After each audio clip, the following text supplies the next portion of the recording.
Voici les titres de cette édition. Aujourd'hui, nous parlerons de Joseph Kadi Defosso, un Camerounais industriel et homme d'affaires, fondateur du groupe Kadi et de l'entreprise brassicole UCB. Ensuite, nous parlerons musique avec Tupac Amaru Shakur, plus connu sous le nom de Tupac. Et pour finir, nous parlerons sport avec Djilabodi Sunderland a entamé une procédure de licenciement contre Papi Djilabodi. Tout de suite, le développement. King FM, le journal de la culture. Rebonjour à vous, chers auditeurs internautes de la King FM. Ravi de vous retrouver encore une fois dans votre journal de la culture. À la présentation Katinyaï. De l'autre côté de la baie vitrée, Pape Daoudegay, côté technique, Cherfei, côté digital. Actualité. La dépouille de l'ancien secrétaire général des Nations Unies, Kofi Annan, est arrivée lundi 10 septembre au Ghana, son pays natal. Le diplomate et prix Nobel de la paix, premier dirigeant de l'ONU issu de l'Afrique subsaharienne, est mort le 18 août dernier à l'âge de 80 ans. Ses obsèques nationales sont prévues ce jeudi dans la capitale Accra. Il sera enterré dans le nouveau cimetière militaire d'Accra, la capitale du petit pays de l'Afrique de l'Ouest, l'endroit le plus approprié pour accueillir feu Kofi Annan, a déclaré le président Nana Akufo-Addo à l'issue d'une rencontre avec la famille du défunt. Le portrait du jour. Ce sera pour parler de Joseph Kadi Defosso, né vers 1923 à Bana au Cameroun et mort le 23 août 2018 à Johannesburg en Afrique du Sud. Il est un industriel, autant pour moi, et un homme d'affaires camerounais, fondateur du groupe Kadi et de l'entreprise brassicole UCB. Babacar Ndao. Né vers 1923 à Bana, en pays Bamileke, dans l'ouest du Cameroun, Joseph Kadi Defosso quitte son village natal pour se lancer dans les affaires à Douala, la ville portuaire. En 1972, Joseph Kadi Defosso crée l'Union camerounaise des brasseries, UCB, qui emploie 1000 salariés et produit 500 000 hectolitres de boissons gazeuses et 800 000 hectolitres de bière par mois. L'UCB produit des bières Q44 et des boissons gazeuses de la gamme spéciale. En 1995, il fonde le Kadi Sport Academy, KSA, l'un des plus prestigieux centres de formation sportive du pays, d'où sont sortis Samuel Eto'o, Idriss Carlos Kameni, Nicolas Nkoulou et Benjamin Mukandio. Il fut le premier à ouvrir un supermarché en mai 2013 en tant que partenaire au Cameroun. Le supermarché que Super U vient d'implanter à Douala, il a été président du conseil d'administration de l'AGC. Patriarche d'une nouvelle famille les plus importants du Cameroun, Joseph Kadi Defosso est le fondateur dès 1960 du groupe Kadi présent dans les matières plastiques, Polyplast, dans la minoterie, les céréales, SCC, la Société des céréales du Cameroun, les assurances, AGC, Assurance Générale du Cameroun, la brasserie, UCB, l'hôtellerie, le transport maritime, le sport et la distribution. En 2010, il confie la gestion opérationnelle du CB à sa fille Nicole. Son fils Gilbert prend la direction de la SCC, une autre société membre du groupe Joseph Kadi Defosso et maire RDPC de Bana, pour lequel il fait construire ce fonds propre un hôtel de ville d'une valeur de 800 millions de francs CFA. Il crée la fondation Fouatoula Kadi Defosso pour encourager l'excellence et promouvoir l'éducation. Joseph Kadi Defosso meurt à l'âge de 95 ans, le 23 août 2018 à Johannesburg, en Afrique du Sud, des suites d'une longue maladie. Il a de nombreux fils, petits-fils et arrière-petits-fils. Il a été élevé à la dignité de grand officier de l'ordre de la valeur, décerné à son domicile de Douala en 2018. Merci à vous, Babacar Ndao, pour ces détails. Mode. Au bon lieu, un événement de mode mis sur pied pour collecter des dons qui sera ensuite remis aux enfants démunis. Voici ce que vous propose Yasalam Media pour un plus grand avancement de la banlieue et de la mode en même temps. Écoutons Khalil pour en savoir un peu plus. Bon, je me présente, Khalil Yassalam de Yassalam Media.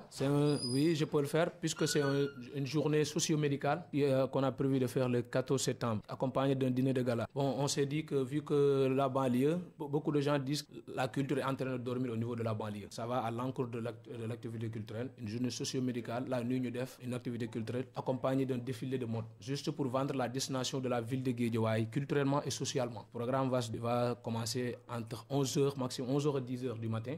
La consultation gratuite, don de sang, de collecte de dons et remise des dons pour la Maison Rose, comme les enfants abandonnés. L'objectif du dîner de gala, c'est de collecter un maximum de fonds pour aider les enfants abandonnés et aussi chercher des partenaires pour nous aider au niveau de la Maison Rose, qui regroupe, c'est une maison qui regroupe les enfants abandonnés, les filles maltraitées, les filles qui sont victimes de viols et tout ça. En quelque sorte, c'est une maison d'accueil.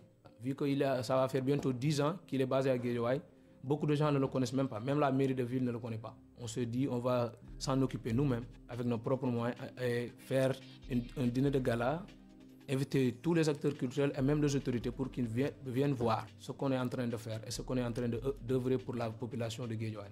On invite tout le monde à venir partager ces moments de bonheur avec nous. À l'instant, Khalil de Yasalam Media. Musique.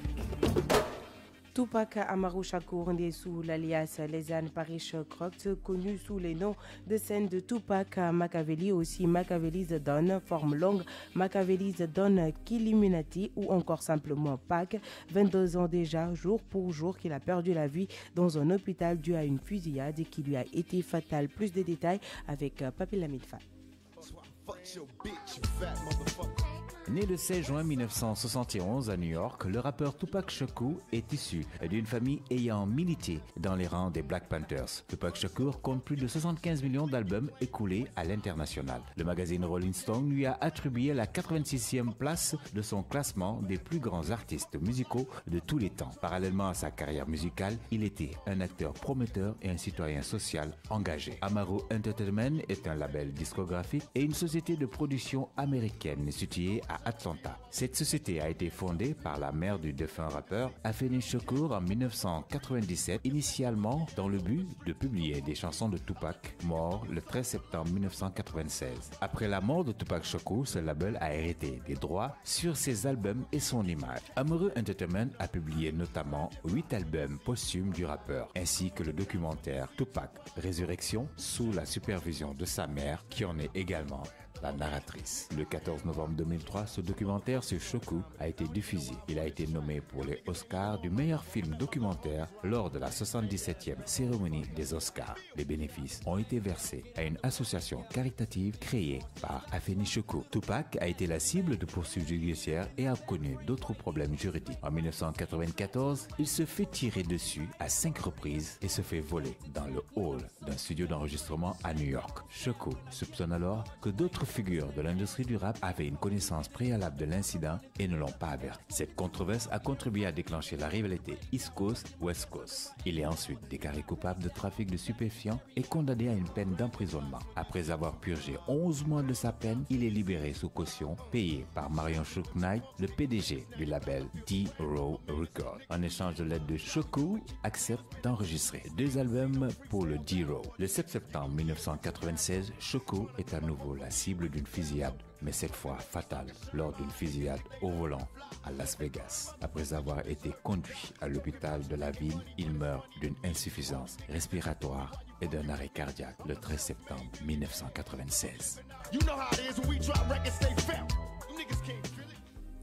Restons toujours avec Tupac, mais nous allons nous intéresser maintenant à ses albums. Écoutons Jean Latière Senghor pour plus de détails. 1991, Tupacalypse Now. 1993, Strictly for My Niggas. 1995, Me Against the World. 1996, All Eyes on Me. 1996 aussi, The Don Killuminati, The 7-Day Theory. 1997, Are You Still Down? Remember Me. 2001, Until the End of Time. 2002, Better Days. 2004, Loyal to the Game. 2006, Pac's Life, album en collaboration. 1994, Thug Life, Volume 1. 1999, Still I Rise. Autre, 1992, bande originale du film Juice. 1993, bande originale du film Poetic Justice. 1994, bande originale du film Above the Rim. 1997, bande originale du film Gang Related. 1997, bande originale du film Gridlock. 1998, In His Own Words. 2000, The Rose That Grew from Concrete, Poems. 2003, New Mix Classics, album de remix. 2003, The Prophet, The Best of the Works. 2004, Tupac Live. 2005, The Rose, Volume 2, en poème. 2005, Tupac, Live at the House of Blues, live. 2005, Thug Angels, Life of an Outlaw, documentary de Quincy Jones sur Tupac. 2007, Beginning, Lost Tapes, 1988, 1988, 1991. Et 2007, New Mix Classic Volume 2. Dans la continuation, voici les albums et les singles et toutes les collaborations de Tupac Shakur.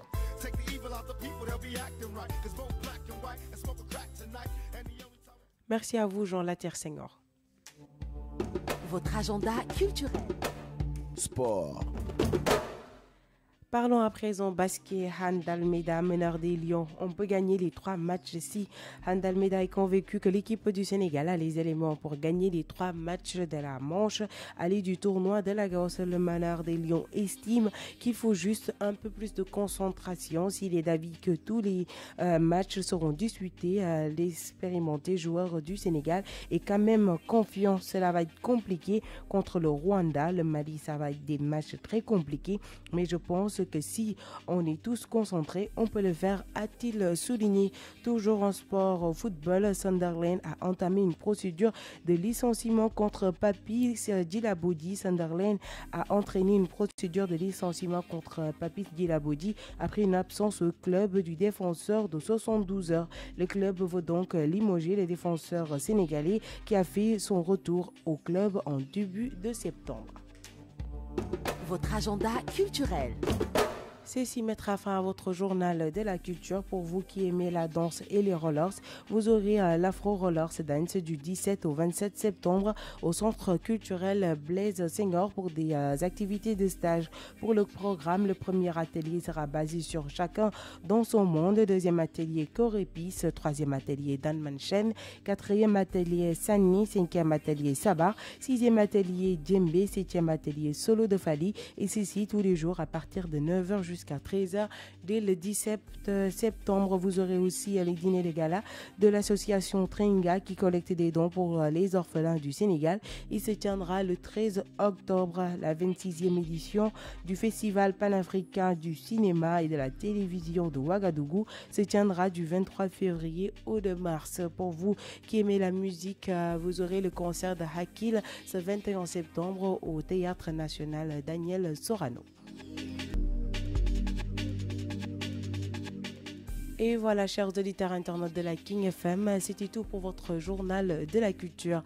Merci beaucoup à Pape Daouda Gueye pour la gestion technique. Merci beaucoup à Charfay pour le digital. Je vous donne rendez-vous à 17h30 pour la version Wolof.